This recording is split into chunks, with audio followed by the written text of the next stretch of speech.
तो एपीजे अब्दुल कलाम जी को हमने देश का राष्ट्रपति बनाया।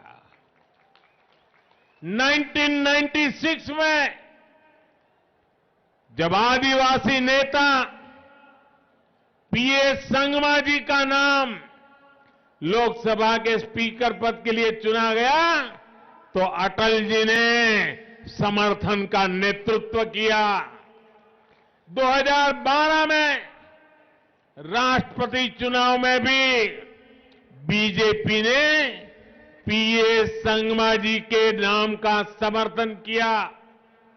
एनडीए ने ही जीएमसी बाल योगी जी को स्पीकर पद के लिए नामित किया था, जो देश के पहले दलित लोकसभा अध्यक्ष बने थे। जब बीजेपी को अवसर मिला तो उसने दलित समुदाय से रामनाथ कोविंद जी को राष्ट्रपति बनाया। जब बीजेपी को मौका मिला तो उसने आदिवासी समुदाय से द्रौपदी मुर्मू जी को राष्ट्रपति बनाया। और यही मैदान है जिसने आदेश दिया था आप लोगों ने, और जब पूर्ण बहुमत बीजेपी को मिला और देश में पूर्ण बहुमत वाली सरकार का पहला ओबीसी प्रधानमंत्री बनाने का आपने मुझे अवसर देकर के एक ओबीसी का सम्मान किया था। और जैसे इसी मैदान से पूर्ण बहुमत वाली सरकार का ओबीसी प्रधानमंत्री पहली बार बना, पूर्ण बहुमत वाली सरकार का बीजेपी का सीएम भी ओबीसी पहली बार यहां बनने वाला है। परिवारवादी पार्टियां कभी किसी दलित, किसी पिछड़े, किसी आदिवासी को आगे नहीं बढ़ने देती, जबकि आज भाजपा देश की एकमात्र पार्टी है जो ओबीसी समुदाय को सबसे ज्यादा प्रतिनिधित्व देती है। केंद्र की एनडीए सरकार में 27 ओबीसी मंत्री है, जो अब आजादी के बाद पहली बार इतनी बड़ी तादाद में ओबीसी मंत्री केंद्र सरकार का नेतृत्व कर रहे हैं। आज देश में बीजेपी के 85 ओबीसी एमपीज है। आज देश में बीजेपी के 365 ओबीसी विधानसभा सदस्य है। आज देश में बीजेपी के 65 ओबीसी विधान परिषद सदस्य है। तेलंगाना में भी बीजेपी अपने बीसी साथियों के हितों का सबसे ज्यादा ख्याल रख सकती है, कोई और पार्टी नहीं कर सकती। आप लोग खुद साक्षी हैं कि यहां तेलंगाना में बैकवर्ड क्लास को आगे बढ़ने के लिए सही संसाधन नहीं दिए जाते।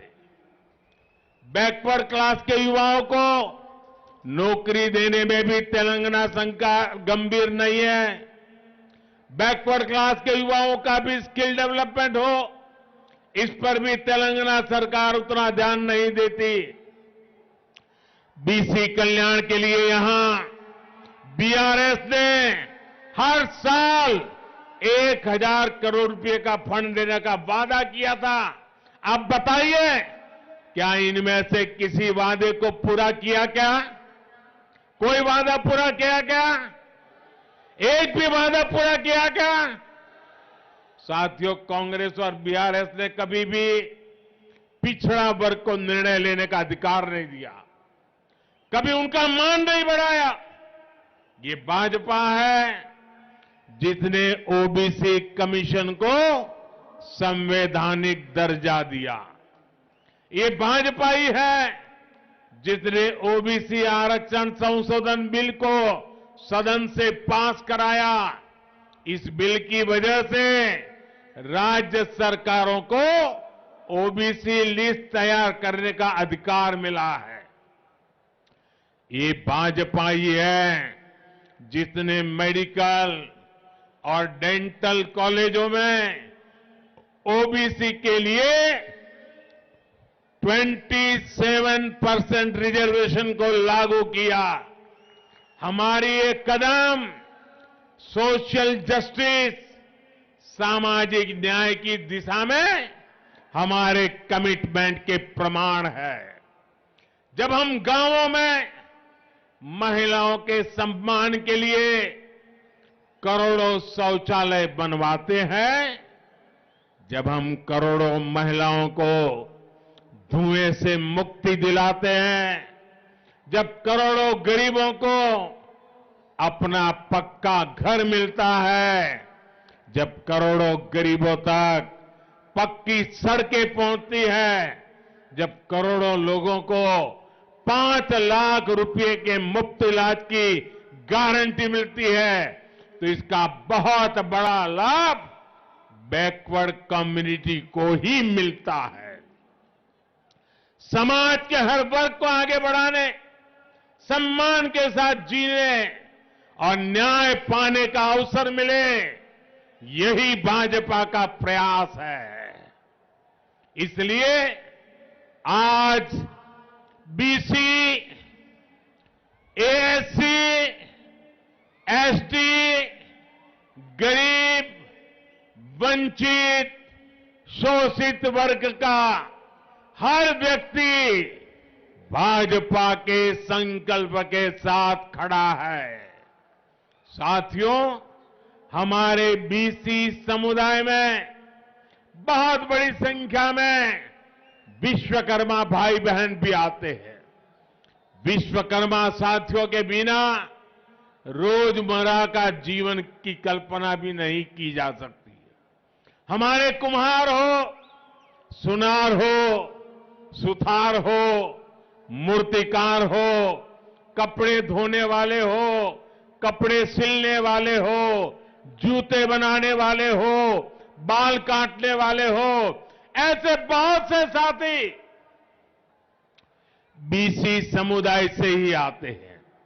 ऐसे लोगों के लिए ही भाजपा सरकार ने पीएम विश्वकर्मा योजना बनाई है। इस योजना के तहत हमारे विश्वकर्मा भाइयों बहनों पर 13,000 करोड़ रुपए खर्च किए जाएंगे। इससे उन्हें अपना जीवन स्तर उठाने में, अपने जीवन से अन्य परेशानियां दूर करने में बहुत बड़ी मदद मिलेगी।